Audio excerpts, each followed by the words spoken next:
करिब 3 किलोमिटरको बाटोमा खण्डको बाटो 2 किलोमिटर बाटो केही पनि भएकै छैन। बीचमा चाहिँ गरेर 1 किलोमिटर बाटो गएको होला। त्यो 1 किलोमिटर बाटोलाई त्यागेर हामीलाई चाहिँ घरबार बनाउँछ भने हामीले गर्ने के त उपाय गर्ने त यही त हो। यहाँ जनप्रतिनिधिको अक्षमता भनौँ अथवा लापरवाही हो। अनि सरासरी यो ठेकदार कम्पनी र यो भौतिक पूर्वाधार यिनीहरूको चाहिँ लापरवाही नै हो अथवा मिलेमतो के हो उनीहरूलाई नै थाहा होला होइन। इस्काबेसन कच्ची रोड माटो खन्ने क्रममा गलेश्वरलाई जिरो मानेर गलेश्वरबाट खन्दै जाने क्रममा भगवतीसम्म गयो। गइसके पछाडि अब त्यो ठिकै छ, त्यो सुल्टै बाटो भयो। भइसके पछाडि उनीहरूले प्रोटेक्सनका कुराहरू ग्याबिङ वार्गेट अब मिसनरी वाल आदि इत्यादिका प्रोटेक्सनका कुराहरू गर्दाखेरि भगवतीतिरबाट उल्टो मुख गर्दै आउनुभयो। जुन समयमा हामीले ठेकदार पक्षलाई कुरा तत्कालै राख्यौँ, हामी केही चासो राख्ने व्यक्ति स्थानीय तहका व्यक्तिहरू थोरै जग्गा बचेको छ, त्यो जग्गा पनि अब यो बाटोले पनि सक्दैछ भनेपछि म सुकुमवासी भएको अवस्था देखिने अवस्था आइसकेको छ भनेपछि तपाईँले यहाँलाई त उठीबास लाउन लागेछ नि त। मलाई उठीबास सर नै भइसकेको छ, किनभने 2 ठाउँमा जग्गा गएको छ प्लस मेरो घर जुन बस्ने आधार सरकारले मान्यता दिएको गाछ बाँस कपास मध्ये बाँस नभएको अवस्था भइसकेको छ। त्यो भएर अब मैले धेरै पटक गएँ, अफिस गएँ, तर अफिसबाट त्यस्तो कुनै आशावादी अवस्था अझसम्म भएको छैन। बाटोले बगाइदियो, बाटोले जब खनिदिनाले मेरो खेत सबै गयो। हजुर लगभग 60% खेत मेरो गइसकेको छ। हजुर होला 60% बाँकी होला। अहिले जम्मा 4 मुरी आयो। अब रोप्दाखेरि 4 मुरी आउने सम्भावना छ। हजुर हजुर बोर 16 मुरी हुँदै गयो। हजुर हजुर सबै पहिराले लयो। रोजगार कसैको पनि छैन, आफूले कमाएर खाने खेत नि गयो, खान पनि मुस्किल धौधौ पाऱ्यो। अब हामीलाई रोडमा ल्याइसक्यो सडकले। यो सडक जुन 0 पोइन्टबाट हजुर सडक निर्माण हुनै पर्छ त्यही बाटै, र जुन पहिरो अहिले गएको पहिरो छ त्यो पहिरोलाई कसरी हुन्छ त्यसको चाहिँ रोकथाम चाहिँ हुनै पर्छ। पहिरो ठुलै गएको छ है, पहिरो धेरै ठुलो छ। तपाईँको चाहिँ सायद अब पिप्ले गाउँलाई नै चाहिँ जाने अवस्थामा छ। गाउँले धरममा परेको छ। त्यो बाटो भएको छैन। अब क्षतिपूर्ति यो वर्ष हुन्छ कन्फर्म। यो वर्ष अहिले जुन हिसाबले चाहिँ त्यो पहिरो गइरहेको छ नि, त्यो यदि अहिले नै तुरुन्त रोकिएन भने आगामी दिनमा त्यो दुगुना जान्छ। दुगुना जाँदाखेरि अहिले 12-15 जना घरमा बिन भइरहेको छ भने 25-30 जनाहरू चाहिँ यहाँ पुरै चाहिँ सुकुम्बासी बन्ने स्थिति तत्कालै देखिएको छ। नमस्कार, तपाईँको यो चाहिँ सूर्योदय टेलिभिजनलाई पनि मेरो परिचय विश्वविक्रम मल्ल।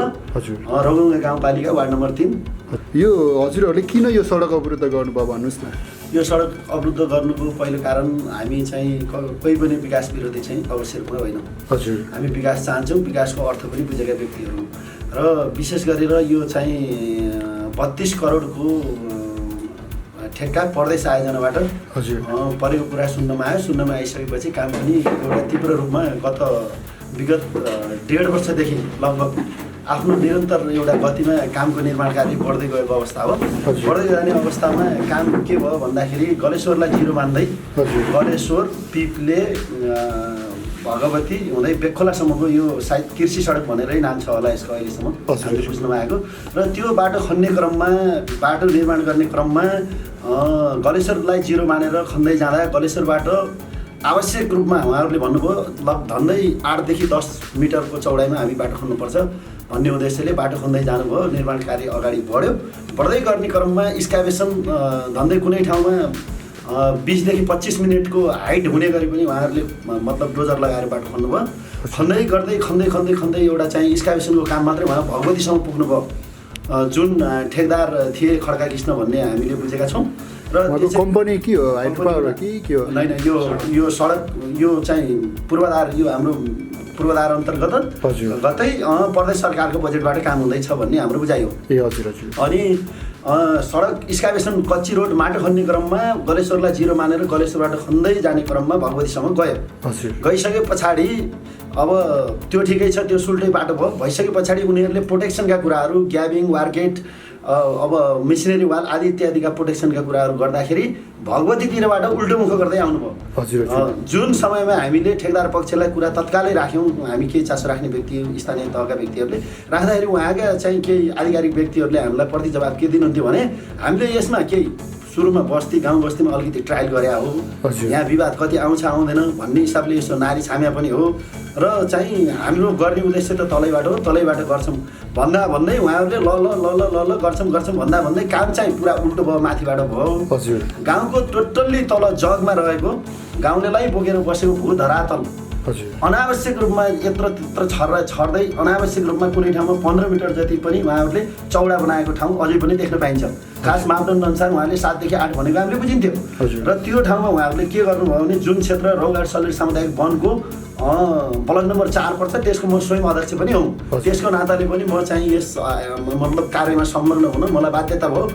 मेरो चाहिँ कुनै यो रहर इच्छा होइन पहिलो कुरा।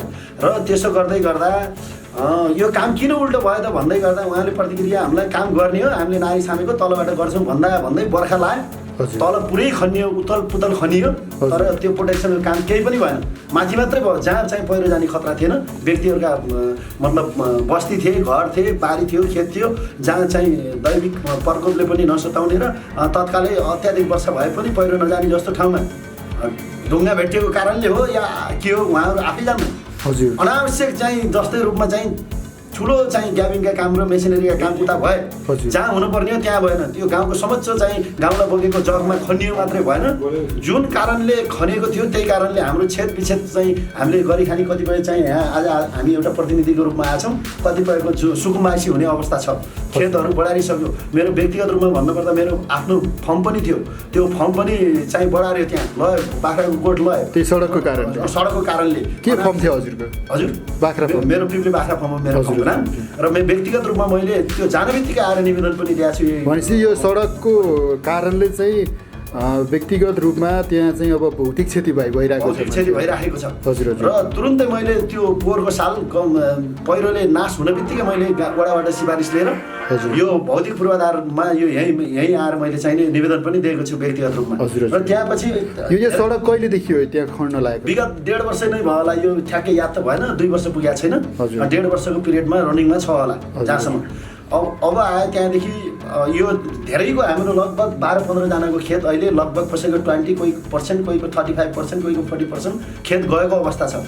जाँदाखेरि अब हामीले पटक निवेदन गरियो यहाँहरूलाई, ठेकेदार पक्षलाई भनियो, ठेकेदार पक्षले लाई कुरा राख्दा उसले अब पूर्वाधारले हामीलाई गर भने र हामीले गरेको चाहिँ बिल दियो भने हामी गर्ने हो, उसले गर्नु भनेसम्म हामी कसरी गर्ने भनेर उसले त्यो भन्छ।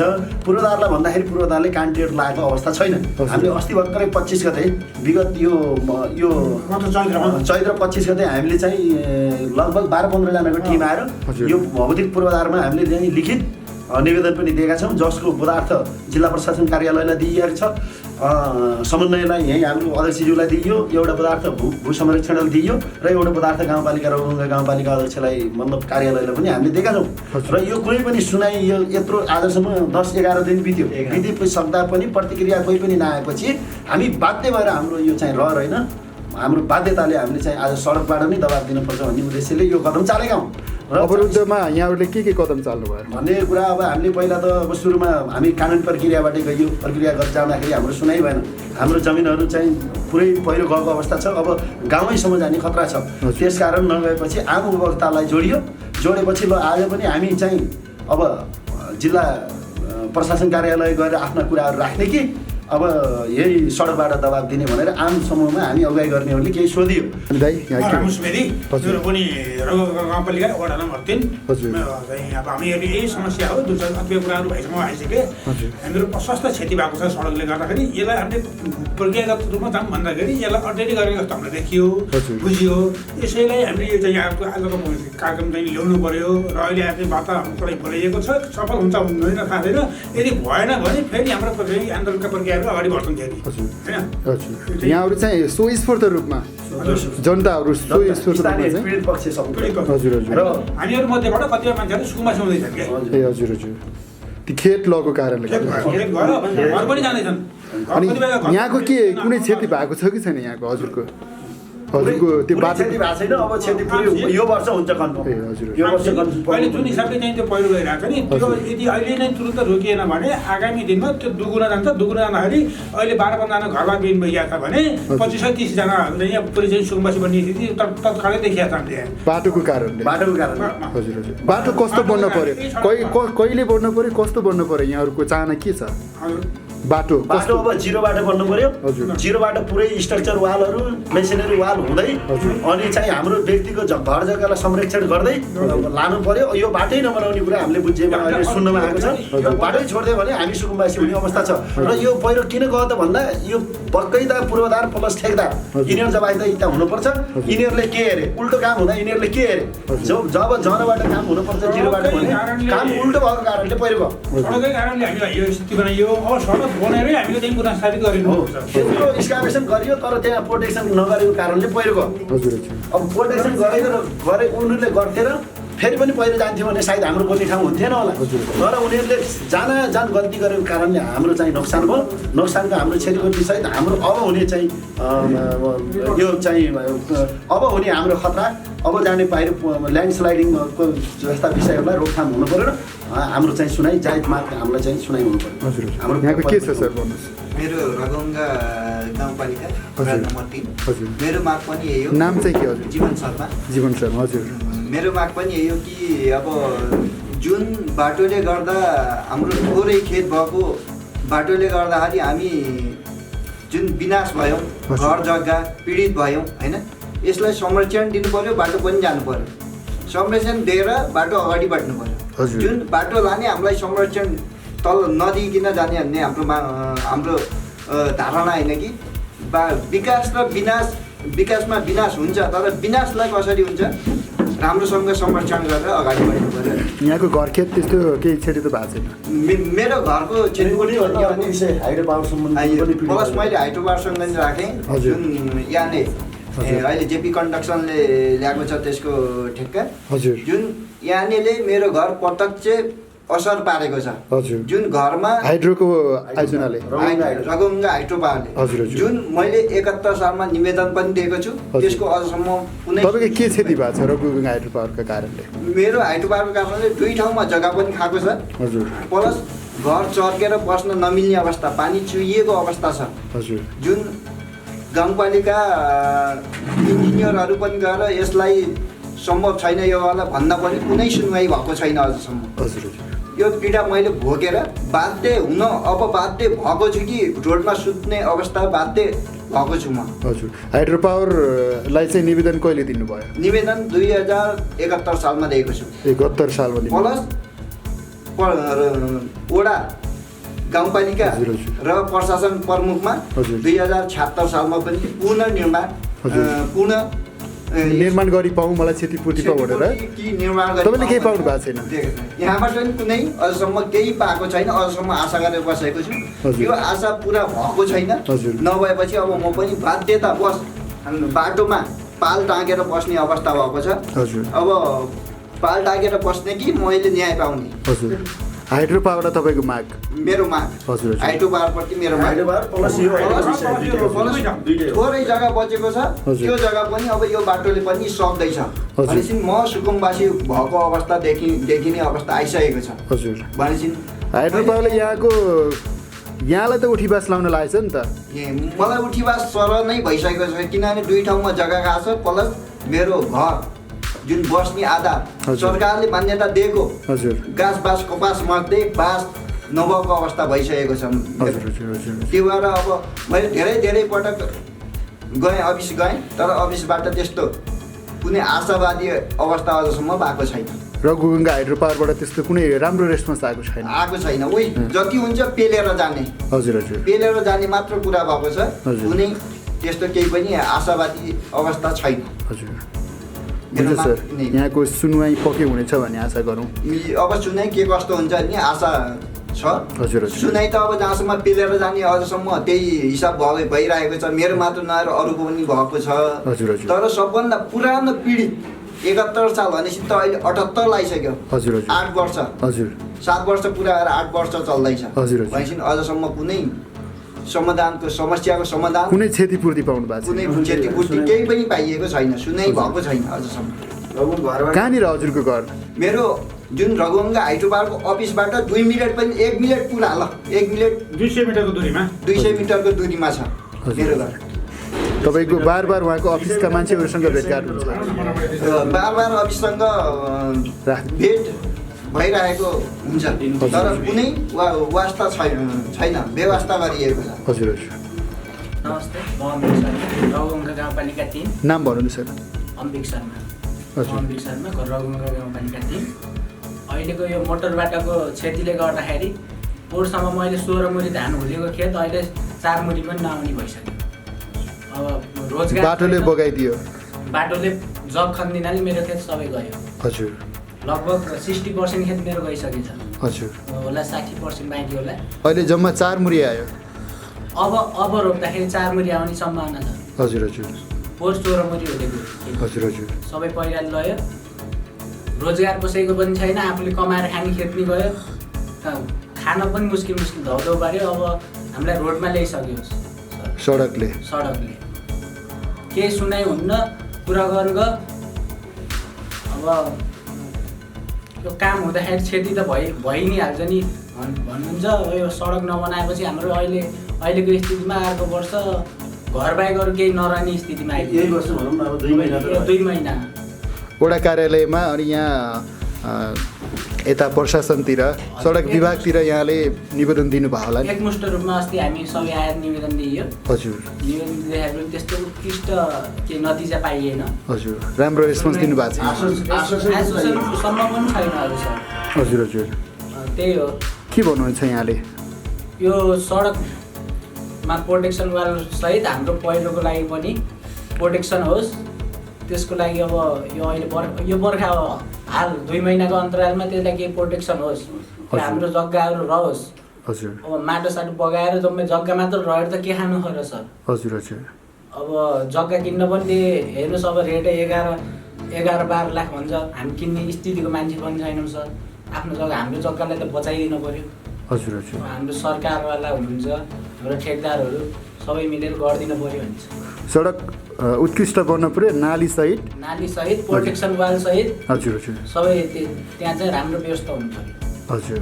हस्, थ्याङ्क यू सर। नमस्कार, मेरो नाम सुदर्शन रिजाल, म त्यहाँको स्थानीय पीडित। हजुर।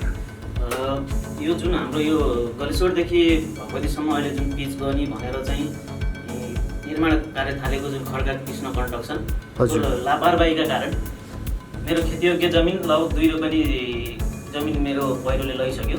अब बाँकी रहेको जमिन पनि अब यही साल अब मनसुन सुरु भएपछि अब जाने अवस्थामा छ। हजुर। र हाम्रो माग के हो भने चाहिँ त्यो सडक जुन 0 पोइन्टबाट हजुर सडक निर्माण हुनै पर्छ त्यही बाटै। र जुन पहिरो अहिलेको पहिरो छ त्यो पहिरोलाई कसरी हुन्छ त्यसको चाहिँ रोकथाम चाहिँ हुनै पर्छ। पहिरो ठुलै गएको छ है? पहिरो धेरै ठुलो छ, तपाईँको चाहिँ सायद अब पिपले गाउँलाई नै चाहिँ जाने अवस्थामा छ। हुन्छ। यो हामीहरूको मुख्य एउटा माग पनि के छ भन्दाखेरि त्यो संरक्षण त हुनु पर्यो। संरक्षण कसरी हुन्छ भन्दाखेरि सडक बनाइदियो भनेको हाम्रो जग्गा चाहिँ अगाडि पनि त्यहाँनिर बाटो चाहिँ भत्काउँदा आधा बोधे ढाल्दा चाहिँ त्यो संरक्षण गरिदिएला भन्ने कुरा हो होइन। सडक चाहिँ त्यागिदियो भनेदेखि त त्यो जग्गाहरू त्यति हेलाएर जान्छ, बोधे ढाल्दैन त्यहाँ होइन, काम गर्दैन। त्यस कारणले पनि सडक पनि बन्न पऱ्यो, त्यो संरक्षण पनि हुनु पऱ्यो। दुइटै माग सँगसँगै बराबर एउटै लेभलमा। हाम्रो कुरा त्यो सडक नबनेसम्म त्यहाँको चाहिँ संरक्षण हुनै सक्दैन। हजुर हजुर। मेन भनेको सडक बन्नै पर्यो। सडक बन्नु पर्यो, सडक बनेसँगै त्यो पहिरोको संरक्षण कसरी गर्न सकिन्छ त्यसलाई गर्नु पर्यो। सरासर खनियो बाटो, त्यसको नाली साली केही बनाइएन। मन लाग्दैन खनियो, उसलाई आफूलाई चाहिएको चिज अब त्यहाँको ढुङ्गा चाहिँ कुनै ठाउँमा 25 मिटरसम्म कटिङ गरियो, हाइट 25 मिटर। गलेश्वरदेखि करिब 3 किलोमिटरको बाटोमा खनेको बाटो 2 किलोमिटर बाटो केही पनि भएकै छैन। बिचबिचमा गरेर 1 किलोमिटर बाटो गएको होला। त्यो 1 किलोमिटर बाटोलाई त्यागेर हामीलाई चाहिँ घरबार बनाउँछ भने हामीले गर्ने के त उपाय गर्ने त यही त हो होइन कुरो। हजुर। हामीले त कुनै अब हाम्रो मान्यता छैन, यही नै हो, त्यो बन्नै पर्छ। जग्गा सँगसँगै त्यो सडक बन्नुपर्छ। खेत घर त्यस्तो क्षति पुऱ्याइसकेकोले त फेरि क्षतिपूर्ति पनि पाउनुपर्छ भन्ने यहाँहरूको माग होला नि होइन? हो त्यही पनि अब हाम्रो मनसाय त त्यही हो। मनसाय हाम्रो क्षतिपूर्ति पाउनुपर्छ पनि हो सर। अनि हाम्रो जग्गा जस्तो थियो त्यो बनाउनु पर्यो नि। हजुर। उहाँहरूले गर्दाखेरि क्षति भएको हाम्रो। हजुर। अब हुन्थ्यो भने यो बाटो आउने भन्दा पहिले नै क्षति हुन्थ्यो होला। हामीले जग्गा खेती गरेर कमाइ खाने हो नि हाम्रो। हजुर। क्षतिपूर्ति पाउनु पर्यो। हजुर। क्षतिपूर्ति सहित त्यो संरक्षण पनि हुनु पर्यो। हजुर। तपाईँ के भन्नुहुन्छ सर? यहाँको परिचय दिनुहोस्। मेरो नाम रमेश गुरुङ, रौबङ्गा 3। हजुर। केभन्दा व्यक्तिगत रूपमा चाहिँ मेरो त्यस्तो केही क्षति भएको होइन कुनै आयोजनाले पनि। हजुर। आफू गाउँमा हुँदै देख्दै पनि अब गाउँलेहरू अन्यायमा परेको देख्न चाहिँ अलिक नसकिने। हजुर। त्यही भएर बिचमा गाउँले अब अङ्कलहरूसँग सल्लाह गरेर राख्ने जोसँग। हजुर। त्यही भएर अब गाउँले न्याय पाउनुपर्छ, गाउँ जोगाउनुपर्छ भन्ने उद्देश्यले नै हामी चाहिँ अब बिचमा सल्लाह गरेर राख्छौँ, यस्ता मुभमेन्टहरू गरेर राख्छौँ। हजुर। हजुर। यस्तो गर्दा अब एक तरिकाले भन्नु त जनप्रतिनिधिविहीन हाम्रो गाउँपालिका भन्छु मैले। अब उहाँले जनताको प्रतिनिधित्व गर्न सक्नु भएको छैन, त्यसैले जनप्रतिनिधिविहीन छ हाम्रो गाउँपालिका। हजुर। त्यसैमा पनि अब अन्य आयोजनाले पनि गाउँपालिका त यसै दोजरै मात्र घुमाइरहेको थियो। हजुर। अन्य ठुलो आयोजनाहरू पनि फेरि ती दोजरले मात्रै कोपारेर छोडिदिने गर्दा यो अहिले पछिल्लो अवस्थामा गाउँ लगभग भत्किने अवस्थामा, पुरै गाउँ नै बस्ती नै उठीवास लाग्ने अवस्थामा पुगिसकेपछि हामीले त्यति बेला पनि धेरै भन्यौँ। त्यति बेला बर्खाको कुरा गरेर चाहिँ हालटाल गरियो। हजुर। अनि अहिले आएर त हिउँ भए पनि 8-9 महिना गइसक्यो, सायद असोजबाट पानी बन्द। फेरि बर्खा लाग्न आँटिसक्यो नि। हजुर। फेरि बर्खा लाग्न आँटिसक्यो। त्यही त हामी तातिएर त्यही भएर अहिलेसम्म पनि उनीहरूले केही पनि गरेनौँ, त्यही भएर हामी चाहिँ तातिएको। अब यहाँ जनप्रतिनिधिको अक्षमता भनौँ अथवा लापरवाही हो। अनि सरासरी यो ठेकदार कम्पनी र यो भौतिक पूर्वाधार, हजुर, यिनीहरूको चाहिँ लापरवाही नै हो अथवा मिलेमतो के हो उनीहरूलाई नै थाहा होला होइन। हजुर। अब त्यो सामान्य हामी कमर्स पढाएको मान्छेलाई थाहा हुन्छ, खन्यो भने भत्किन्छ होइन। त्यहाँ त प्राविधिकहरू हुन्छन्, इन्जिनियरहरू हुन्छन्, उनीहरूलाई थाहा हुँदैन त्यत्रो अग्लो चाहिँ एक्सकाभेसन गऱ्यो भने गहिरो त्यो भिरालो जमिनमा त्यो भत्किन्छ, सो त थाहा छ नि त सबैलाई त्यस्तो धरातलमा। त्यही पनि उहाँले पुरै एक्सकाभेसन गरेर छोडिदिनु भयो। त्यति बेला पनि हामीले उहाँहरूलाई व्यक्तिगत रूपमा त धेरै पटक भनेको, मौखिक रूपमा। अनि अङ्कलहरू त धेरैचोटि आउने जाने धाइराख्नु हुन्थ्यो त्यति बेला, तर उनीहरूले सुन्दै सुनेन। त्यो सामान्य मान्छेले थाहा हुने खनिज भत्किन्छ भने उसले जानी हाम्रो गाउँ चाहिँ भत्काउनु खोजेको हो नि त त्यो कम्पनीले अथवा पूर्वाधारले। हजुर। त्यो भएर हामी चाहिँ उनीहरूलाई खबरदारी गर्न आएको। अब हामी सायद अहिले सिडिओ साहबहरूसँग पनि सल्लाह गर्छौँ, वार्ता गर्छौँ के हुन्छ। त्यो भन्नुपर्छ एकदम प्रोटेक्सन चाहिँ गाउँको सुरक्षाको निम्ति बाटो भन्नुपर्ने अवस्था आयो। हजुर। हजुर। गाउँको सुरक्षा कसरी हुन्छ अथवा अर्को कुनै त्यस्तो उत्तम विकल्प छ भने त हामीले के भने हामी प्राविधिक त होइन, तर हामीलाई लागेको चाहिँ बाटो बनाएर मात्रै हाम्रो गाउँको सुरक्षा गर्न सकिन्छ। त्यहाँ कसैले त्यो भू संरक्षण यताउताको 2-4वटा त्यो कनिका छाडेको बजेटले त्यो संरक्षण हुन सक्दैन। त्यो बाटो बन्नै पऱ्यो। अब एकदम गुणस्तरीय काम हुनु पऱ्यो। अब त्यहाँ वालका बेसदेखि लिएर हरेक क्वालिटीमा कति क्वालिटीका सामान प्रयोग गर्ने, कुन प्रविधिले वाल उठाउने अथवा कसरी बनाउने त्यो प्राविधिकहरूलाई नै छोडिदिउँ हामीले। हामीलाई त्यो बाटो बन्नु पऱ्यो अनि हाम्रो गाउँको सुरक्षा हुनु पऱ्यो। हाम्रो माग यति नै हो। अहिले हामी त्यहाँ यत्रो पीडित हुनुहुन्छ, यत्रजना पीडितहरू हुनुहुन्छ तपाईँहरू होइन। अब गाउँमा यत्रो पीडित, अब पुरै घर खेत बगाइदिएको छ बाटोले होइन। अनि यहाँको ओडाको अध्यक्षलाई जानकारी छैन कि अब यो विषयमा? वडाको अध्यक्षलाई जानकारी नहुने भन्ने कुरा भएन। उहाँहरू हाम्रै फ्यामिलीको मान्छे होइन, उहाँलाई जानकारी त छ, तर उहाँलाई अब त्यो विषयमा चाहिँ ठ्याक्कै उहाँलाई नै सोद्धा सही हुन्छ होइन। उहाँले के त्यस्तो गर्नुभएको छैन भनेर अब त उहाँको मैले हेर्दा त अक्षमता नै हो, उहाँले सक्नु भएन, मैले त्यही भन्ने हो है। अब त्यो ठ्याक्कै त व्यक्तिगत रूपमा चाहिँ उहाँलाई नै सोध्दा थाहा हुन्छ। अब पालिका अध्यक्षलाई पनि उहाँलाई पनि उहाँहरू त अब एक तरिकाले भन्दा आफ्नो उयो डोजरतिरै लाग्नु भएको जस्तो देखिन्छ हामीले देख्दा होइन। हजुर। अब उहाँलाई नै त्यसको विषयमा चाहिँ उहाँलाई नै सोधिदिनु उहाँको दायित्व के, उहाँलाई अब जनप्रतिनिधिको दायित्व उहाँलाई संहिताको मर्म नै थाहा छैन। हाम्रो प्रतिनिधिहरूलाई उहाँलाई आफ्नो दायित्व के हो भन्ने कुरा नै थाहा छैन कि। हजुर। त्यो समस्या त्यहाँनिर हो। यहाँ अब सडक विभागबाट पूर्वाधार विकासबाट चाहिँ यो समाधान हुन्छ भने यहाँहरूको आशा, त्यही आशाले चाहिँ यहाँ आशा होइन हुनैपर्छ भनेर। हजुर। उहाँ त लगभग टेन्डर गर्दा नि आधा मात्र गएको छ होला बजेट होइन, कति 30-32 करोडको 18 त्यस्तैमा गएको छ कि त्यो पैसा पुग्दैन भने थपेर भए पनि त्यो जसरी त्यो बाटो पनि बन्न पर्यो अनि क्षतिपूर्ति पनि पाउनु पर्यो, त्यहाँ विकास पनि तत्काल हुनु पर्यो। हजुर। हजुर। म के जोड्न चाहेँ भन्दा जस्तो अहिले सुनाइमा आएको होइन, त्यो तल छेद विच्छेद त त्यो 0बाट भइसकेको छ। लगभग 3 किलोमिटरको चाहिँ हाम्रो दूरीलाई छोडेर अब सुन्नुमा आउँछ रौगङ्गा हाम्रो रौगङ्गा माविको माथि पिप्लेमा छ बुढीचौर भन्नेमा रौगङ्गा माविबाट त्यसलाई जिरो मानेर भनौँ अहिलेको काम त्यसलाई जिरो अहिलेको अवस्थामा त्यसलाई जिरो मानेर त्यहाँबाट माथि भगवती हुँदै बेगतिर पिच गर्ने रे तलको हाम्रो चाहिँ यो गाउँ बस्ती बढाइसक्यो खाने भात खाने खेत गइसक्यो त्यसलाई यतिकै छोड्ने भन्ने कुरामा सुनाइरहेको छ त्यो पनि त्यो पिच गर्ने बाटोलाई बरु स्थगित गरेर हुन्छ अथवा बजेट थपेर हुन्छ त्यो हाम्रो चाहिँ जनधनको र हाम्रो चाहिँ सम्पूर्ण चिजको सुरक्षा अनिवार्य रूपमा कुनै पनि हालतमा गर्नै पऱ्यो नगरे फेरि हामी बाध्य भएर अर्को चाहिँ योभन्दा अझ कडक खालको चाहिँ मतलब आन्दोलन गर्नुपर्ने हाम्रो रहर होइन बाध्यता गर्नुपर्ने हुनसक्छ। हस् यहाँहरूलाई धेरै धेरै धन्यवाद। यहाँहरूको यो माग यो सुनवाई पक्कै पनि हुनेछ भन्ने खालको आशा गर्छौँ हामी पनि। हस् थ्याङ्क यू। हामीलाई पनि यति कुरा राखिदिनु हजुर न्युजलाई धन्यवाद दिन चाहन्छु। Thank you sir.